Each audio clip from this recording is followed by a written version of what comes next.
그래서 세례 요한은 사람들에게 죄를 자복하고 세례를 받으라고 했어요. 세례라고 하는 것은 자기가 죄인인 것을 고백하고 하나님을 믿겠다고 하는 고백입니다. 하나님의 말씀을 듣고 믿을 때 깨닫게 되는 것입니다. 내가 얼마나 교만하고 내가 얼마나 부패한 죄인이라는 것을 깨닫게 되는 것입니다. 두 번째로 세례 요한은 우리가 죄를 회개하고 세례를 받을 때 하나님의 아들이 오셔서 성령으로 세례를 주실 것이라고 했습니다.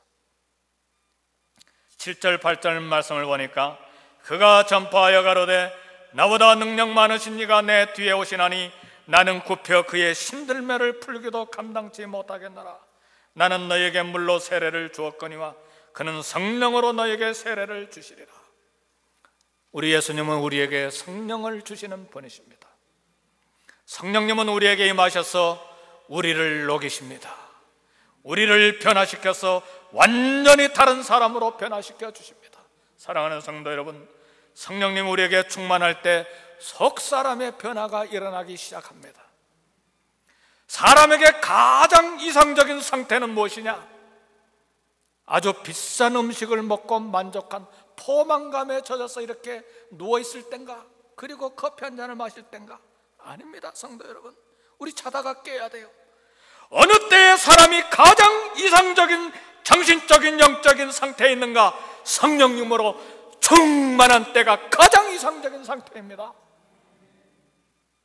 그래서 우리 주님은 말씀하셨어요. 누구든지 목마르거든 내게로 와서 마시라.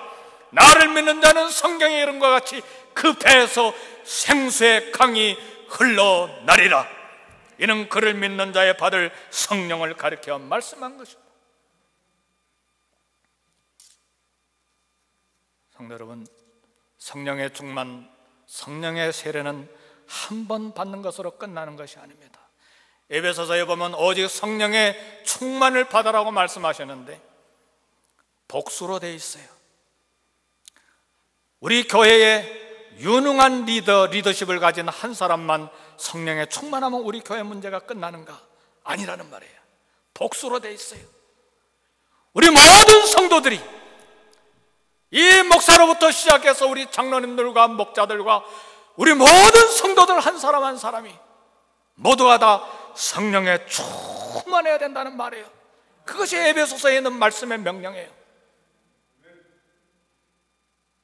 우리 모두가 다 성령의 충만을 받아야 돼. 성령의 충만을 받으라는 말은 현재형으로 되어 있어요. 그리스도의 현재형은 계속 반복 진행의 뜻이 들어있어요. 어제의 성령의 충만함이 오늘 내 믿음을 보장하지 못해요. 오늘 나의 성령의 충만함이 내일의 믿음을 보장하지 못해요. 우리 주님 오실 때까지 계속해서 성령의 충만을 받아야만 우리 영적인 생존이 가능합니다. 성령의 충만을 받으라고 하는 것은 명령형으로 되어 있어요. 이건 받아도 되고 안 받아도 되는 것이 아니에요. 성령의 충만을 받지 못하면 죄입니다. 성령의 충만을 받지 못하기 때문에 우리 안에서 문제가 계속 일어나는 거예요. 성령의 충만을 받지 못하기 때문에 내 자녀들에게서 문제가 계속 발생하는 거예요. 성령의 충만함을 받지 못하기 때문에 우리 교회 계속해서 문제가 발생하는 거예요. 성도 여러분, 성령님 우리와 함께 계시지 아니하시면 나의 죄된 속성과 성품에 변화가 일어나지 않습니다. 성령님이 나와 함께 계시지 아니하시면 죄는 깊어져 가고 마음의 질병도 점점 깊어져 가게 됩니다. 영적인 질병도 계속해서 악화되어 갈 뿐입니다. 우리는 성령의 충만을 받아야 돼요. 에베소서에서 성령의 충만을 받으라고 했는데 바울은 골로새서에서 성령의 충만은 말씀 충만으로 표현하고 있습니다. 말씀으로 가득 채워야 해요. 살아있는 말씀, 내 심장을 두들기는 말씀으로 가득 채워야 해요. 의무적으로 한 장, 두 장 마지못해서 읽는 성경 말씀이 아니고 살아있는 말씀, 내 무릎을 치게 만드는, 내 심장을 두들기는 하나님의 말씀으로 가득 채워야 해요. 이것이 성령의 충만입니다. 풍요의 땅, 기회의 땅, 아메리카 드림을 성취할 수 있는 이 미국 땅에 사는 우리가 오늘 경제적인 어려움을 겪는 것은 하나님께서 우리를 광야로 내보내셨기 때문에 그렇습니다. 성도 여러분, 하나님이 미국 사회를 경제적으로 어려운 광야에 몰아내신 것은 불행이 아닙니다. 저와 여러분들이 오늘 광야에 있습니까? 이것은 저주가 아니고 축복입니다. 이것은 불행이 아니고 영적인 복을 받을 기회입니다. 그러므로 우리가 이 광야의 삶을 살 때 붙들어야 될 것은 말씀입니다. 하나님의 말씀을 붙잡아야 돼요.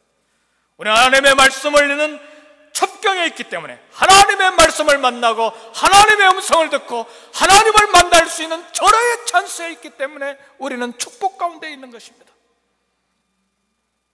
분명 하나님께서 나를 광야에 던져놓으셨다면 이건 거대한 축복이기 때문에 이 기회에 나는 하나님의 아들 예수 그리스도의 복음을 들을 수 있는 영적인 감각을 회복시켜야 합니다. 이번에 브라질에 다녀온 집사님 한 분이 간증을 했어요. 브라질에서 나는 하나님을 모시고 이 미국 땅에 왔습니다. 아주 재밌는 말씀이에요. 브라질에만 하나님이 계시고 미국에는 하나님이 안 계셔서 그렇게 브라질 하나님을 미국 하나님으로 모시고 왔는가? 그건 아니죠. 무슨 뜻입니까? 하나님을 새롭게 만났다는 말이죠. 이제 영적인 감각이 되살아났다는 말이에요. 하나님의 은혜가 이제 깨달아지기 시작했다는 말이고 하나님의 말씀이 이제야 비로소 생생하게 귀로 들리기 시작했다는 간증이에요. 우리는 광야에 있을 때 이 축복을 회복해야 합니다. 1년 12달 새벽으로 계속해서 그리고 주일마다 수요일마다 하나님의 말씀이 얼마나 폭포수처럼 쏟아지고 있습니까? 근데 그 말씀, 내가 깨닫는 말씀, 내 심장에 담아놓은 말씀이 몇 마디가 있습니까? 우리의 귀를 즐겁게 하는 애화나 한두 가지 남아 있습니까?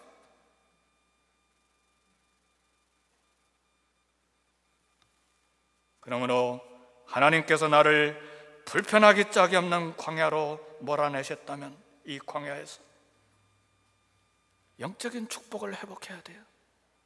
하나님의 음성을 들어야 돼요. 우리 예수님께서도 광야로 나가셨습니다.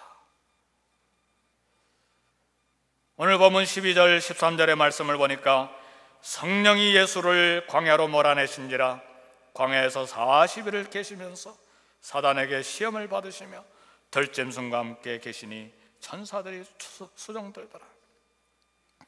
우리 예수님께서 세례 요한을 통해서 세례를 받으시고 그리고 하늘로부터 임하는 비둘기 같은 성령으로 충만해지신 가운데 그 다음에 어디로 가셨는가?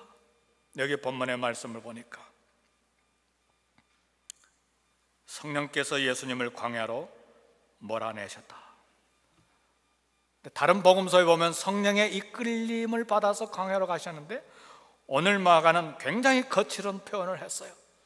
성령이 예수를 광야로 아예 몰아쳐내셨다는 말이에요. 뭐하게? 광야가 필요했기 때문에. 그 광야에서 예수님은 40일을 금식하면서 사단에게 시험을 받으셨어요. 예수님의 40일간 광야 체류와 이스라엘 백성들의 40년간의 광야 생활은 연관이 있어요. 이 광야 생활의 공통적인 특징은, 광야 생활의 공통적인 목적은 시험입니다. 연단입니다. 예수님이 광야에서 들짐승과 함께 계셨다는 것은 광야 생활이 얼마나 고독하고 애로운 것인지, 얼마나 힘든 것인지를 상징적으로 표현하는 것입니다. 광야는 영적인 전투의 현장입니다. 시험과 유혹이 있는 곳입니다. 사단은 예수님을 시험했어. 돌들을 명해서 떡덩이가 되게 하라. 이 배고픔과 굶주림의 현장에서 경제적인 기적을 한번 일으켜봐라. 오늘 이와 같은 유혹과 시험이 광야를 살고 있는 우리에게도 있어요. 이 경제적인 기적을 한번 일으켜봐라. 그렇게 하면 모든 사람이 예수를 메시아로 인정할 것이다. 성전 꼭대기에 데려가서 뛰어내려라. 신비적인 기적을 일으켜서 온 유대 백성에게 인기를 얻어봐라. 메시아 사역을 성공적으로 이룰 것이다. 온 세상의 권력과 영화를 보여주면서 나에게 한번 절해봐. 양심을 굳히고 하나님 말씀을 한쪽으로 내팽개치고 한번 이 권력과 영화를 얻기 위해서 나에게 절 한번 해봐라. 그러면 이 권력과 권세를 통해서 온 세상을 지배하는 권세를 통해서 메시아를 믿도록 하면 얼마나 쉽겠느냐. 한마디로 말해서 이 세 가지 시험은 십자가 지지 말라. 쉽게 해라. 피를 거부해라. 피를 흘리지 마라. 그러지 않고도, 피 흘리지 않고도 십자가 없이도 메시아 사역을 성공리에 마칠 수 있다는 유혹에 피 흘림이 없은 즉 사함이 없느니라.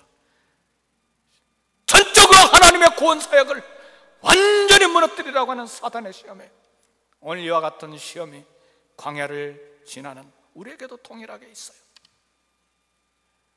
매일매일 이 시험이, 매일매일 이런 유혹이 우리에게 있어요. 우리 주님이 사단을 향해서 말했습니다. 기록되었을 때 광야에서 하나님이 이스라엘 백성들에게 하신 똑같은 말씀이에요. 신명기 8장에 있는 말씀. 기록되었을 때 사람의 떡으로만 사는 것이 아니고 하나님의 입에서 나오는 말씀으로 살 것이라.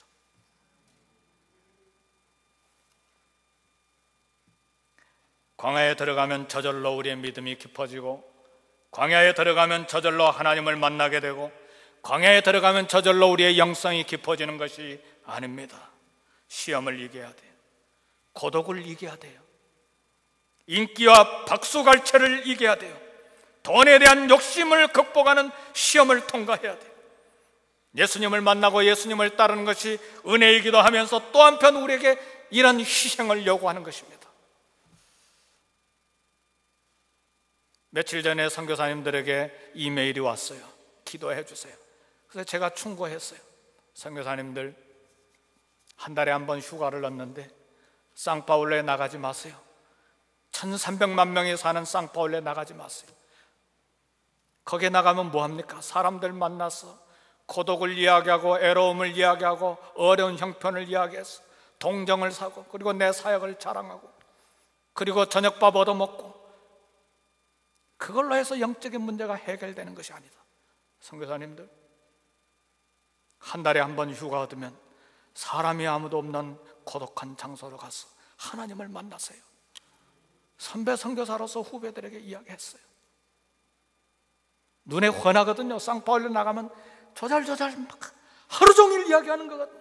그것으로 영적인 문제가 해결되잖아요. 그것으로 사역이 되는 것이 아니에요. 하나님을 만나야 사역이 되는 거예요.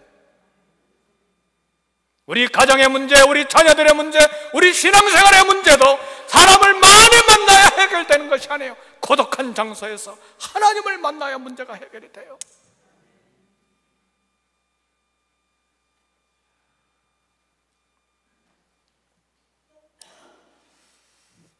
말씀을 마칩니다. 예수 그리스도의 복음은 물질적인 부여와 인기와 박수갈채, 세상의 권력을 보장하지 않습니다. 하나님의 아들 예수 그리스도의 복음은 오히려 하나님의 입에서 나오는 말씀을 따라 순종하는 사람들에게 그것이 생명의 길이요 영생의 길이요 성공하는 삶임을 가르쳐 줍니다. 이 광야길을 걸어가는 성도 여러분, 하나님의 말씀을 듣는 귀가 회복되기를 위해서 갈증하시기를 바랍니다. 그리고 그 말씀을 따라 순종하여 사는 놀라운 삶을 얻기를 주의 이름으로 축복합니다. 우리 기도하겠습니다.